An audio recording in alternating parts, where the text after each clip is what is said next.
प्रणाम स्वामी जी। स्वामी जी, लुधियाना से रमेश शर्मा ने एक प्रश्न भेजा है कि मेरे पिताजी बहुत टोका टाकी करते हैं, इसलिए मेरी उनसे बनती नहीं है, तो इसके लिए मैं क्या करूं? अगर आपके पिताजी से नहीं बनती, आपको लगता है पिताजी टोका टाकी करते हैं, तो जरूरी बात है आपको मित्रों की बात बहुत अच्छी लगती होगी। क्योंकि पिताजी जब भी बात करेंगे आपके वर्तमान के कल्याण की, आपके भविष्य के कल्याण की, क्योंकि मात पिता गुरु प्रभु की वाणी बिन ही विचार करे शुभ जानी। माँ बाप और सतगुरु ये जब भी कोई भी आदेश देंगे, कोई भी आज्ञा देंगे, तो संतान का, शिष्य का कर्तव्य बनता है उनकी आज्ञा का पालन किया जाए। सोच विचार के नहीं, बिन ही विचार करे शुभ जानी, उसका कल्याण होगा। और जिसको माता पिता की बातें बुरी लग रही हैं, समझो कि उसका भविष्य अंधकारमय है। समझो कि जरूर उसकी लाइफ में कोई ना कोई नेगेटिविटी चल रही है। कोई पिताजी आपको कोई व्यसन करने के लिए थोड़ी कहते हैं। पिताजी आपको कोई डिस्को पार्टियों में जाने के लिए थोड़ी कहते हैं। पिताजी आपको शोर शराबे के लिए थोड़ी कहते हैं। पिताजी जब भी कहेंगे कोई संस्कार की बात करेंगे, पढ़ाई कर लो, काम धंधे की तरफ ध्यान दे लो, बेकार की बातों में ध्यान मत दो, ये बातें अच्छी लगती। देखो, अक्सर लोग कहते हैं जनरेशन गैप है इसलिए नहीं बनती। जनरेशन गैप नहीं है, मानसिकता का, अनुभव का गैप है। पिताजी के पास अनुभव है और आपके पास शक्ति है। शक्ति और अनुभव दोनों काम करेंगे तो तरक्की बहुत जल्दी होगी। आप पिताजी की बातें सुनकर थोड़े इम्प्लीमेंट करने की कोशिश कीजिए। दोस्तों की, मित्रों की, मॉडर्न कल्चर की, अय्याशी की, मौज मस्ती की, इस कल्चर से थोड़ा सा बचें, तो देखिए आपका कल्याण होगा। और सैकड़ों काम छोड़कर ना माता पिता की सेवा कर लीजिए। सायकाल के समय बच्चों के लिए टाइम निकालते हैं, बीवी के लिए टाइम निकालते हैं, नेट के लिए टाइम निकालते हैं, और कामों के लिए टाइम निकालते हैं ना। 15 मिनट का नियम बनाइए। हमने अपने बुजुर्गों के पास, माँ बाप के पास, दादा दादी के पास जरूर बैठना है, क्योंकि उनके पास से आपको अनुभव मिलेगा। और जो लोग माता पिता की बात को ध्यान से नहीं सुनते हैं, उनकी आज्ञा का पालन नहीं करते हैं, याद रखना उनको बाद में बहुत रोना पड़ता है। जैसे मेरे को एक बात करते करते आपकी बात पर याद आई। एक बुजुर्ग आदमी ने ऑफिस जाते हुए बेटे को आवाज मारी, बेटा रोहित। झुंझुला के बोला, हाँ जी पिताजी बोलो, आप बोलो। बेटा रोहित, नाराज मत हो, मेरा चश्मा टूट गया है, मेरे को जरा एक चश्मा ला दे। अरे ले आऊंगा पिताजी, और आपको कहीं जाना थोड़ी है, आपने घर ही तो रहना होता है। और जाने लगा। पत्नी ने कहा कि क्यों आप गुस्सा करके जा रहे हैं, पिताजी ने चश्मा ही तो कहा, तुम भी चुप रहो। और वो ऑफिस चला गया। तो उस दिन एक इंस्पेक्शन था, वो जो झुंझुला कर गया था इंस्पेक्टर था, उसका जो जूनियर ऑफिसर था वो मीटिंग शुरू होने के लेट आया। तो ये आदमी बड़ा क्रोधित होकर जूनियर को खाने के लिए दौड़ा। ये आपको पता नहीं है कितनी लेट आप आ रहे हैं, और ऑर्डर किया अपने असिस्टेंट को, इनकी एक दिन की सैलरी काट ली जाए। सब उस टाइम चुप रहे। जब मीटिंग खत्म हो गई तो इस सीनियर ने कहा अपने असिस्टेंट से, एक ऑर्डर निकालो और इस लड़के की सैलरी एक दिन काट ली जाए। कहता, सर प्लीज रहने दो, उसकी आप पूरे महीने के भी काटोगे ना, वो आपके आगे नहीं बोलेगा, उसको प्लीज छोड़ दो। कहता, नहीं मैं आपको ऑर्डर कर रहा हूँ, अभी निकालो। फिर जिद्दी आदमी, क्रोधी आदमी, अहंकारी आदमी बात के पीछे पड़ जाते हैं। अभी ऑर्डर निकाल के दो। उसका घर फला दिशा में है, उसी जगह आज मेरे को एक और मीटिंग में जानी है।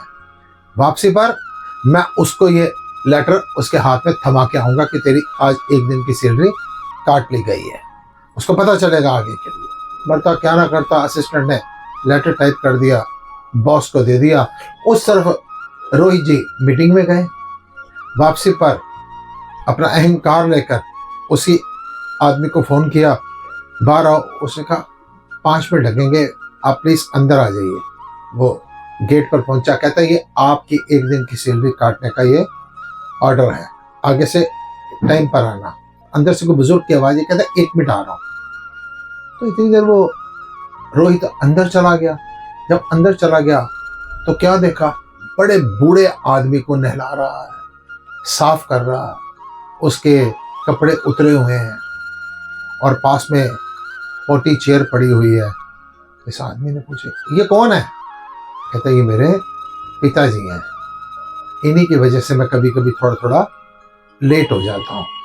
आप मेरी चाहे सैलरी काट लीजिए, मैं पिता की सेवा से वंचित ना रह जाऊं। अब रोहित को ऐसे लगा जैसे घड़ों पानी उसके ऊपर पड़ गया हो, और रोहित पश्चाताप की अग्नि में जलता हुआ बाहर निकला।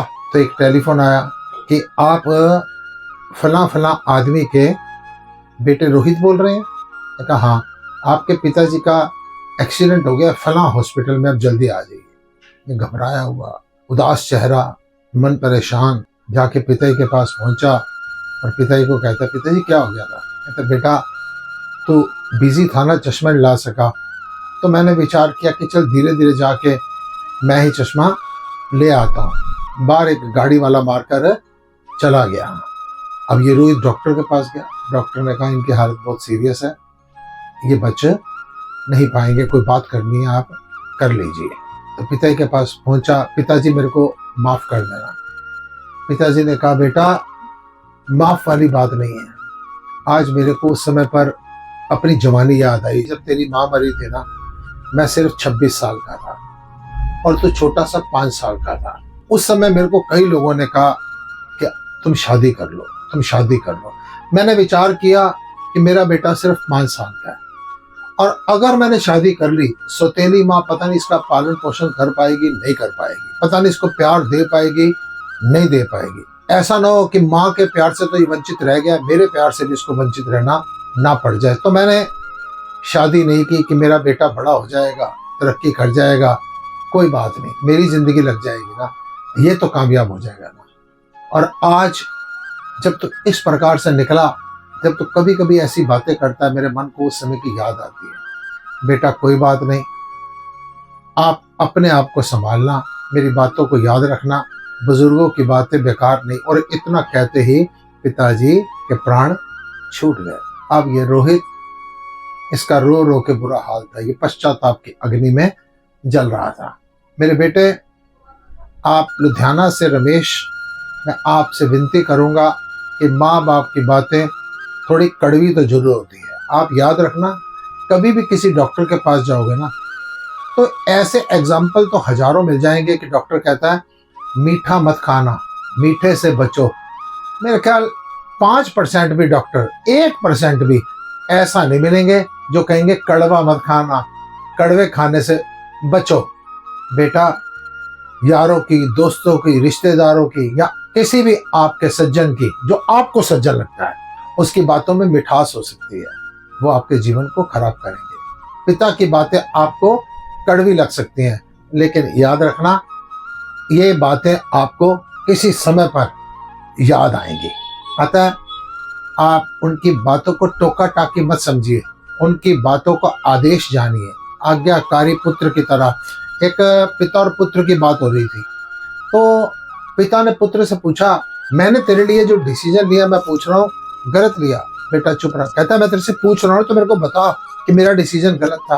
कहता पिताजी, आप जिस समय पर आज्ञा करते हैं ना, उस समय पर मैं ये नहीं सोचता सही क्या है गलत क्या है, मैं सिर्फ ये सोचता हूँ मेरे पिताजी ने ये आदेश दिया है, मुझको भगवत उवाच की तरह इस आदेश का पालन करना है। पिताजी के नेत्रों में जल आ गया।